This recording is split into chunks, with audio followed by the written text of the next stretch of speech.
తెలంగాణలో సీఎం రేవంత్ రెడ్డికి పాలనా పగ్గాలపై పట్టు రాలేదని కేంద్ర మంత్రి బండి సంజయ్ విమర్శించారు.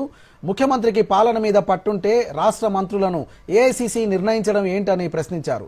కరీంనగర్లో బీజేపీ ఆవిర్భావ దినోత్సవాన్ని పురస్కరించుకొని పార్టీ పతాకాన్ని ఆవిష్కరించారు. అనంతరం ఆయన మాట్లాడుతూ మంత్రివర్గంలో ఎవరుండాలనేది కాంగ్రెస్ హైకమాండ్ నిర్ణయిస్తుందని అన్నారు.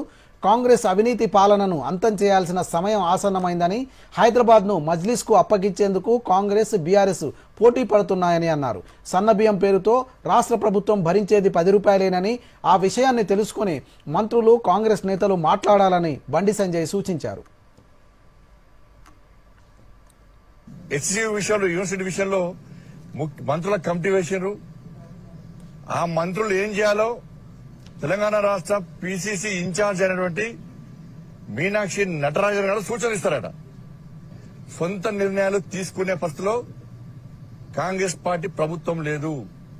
దక్షిణాది రాష్ట్రాల పేరుతోని చెన్నైకి కలిసిపోయింది ఎవరు? బీఆర్ఎస్, కాంగ్రెస్ వాళ్ళు. మళ్ళా హైదరాబాద్ లో దక్షిణాది రాష్ట్రాల మీటింగ్ పెట్టేది ఎవరు? బీఆర్ఎస్ వాళ్ళు, కాంగ్రెస్ వాళ్ళు. కానీ తెలంగాణ రాష్ట్రాన్ని మజ్లిస్ కు అప్పయ్యపడానికి కాంగ్రెస్, బీఆర్ఎస్ లు పోటీ పడుతున్నాయి. అంటే ఇద్దరు పోటీ చేయలే. కిలోకు 37 రూపాయలు కేంద్ర ప్రభుత్వం ఖర్చు పెడుతున్నది. ఇవాళ వీళ్ళు కేవలం 10 రూపాయలు మాత్రమే ఖర్చు పెడుతున్నారు.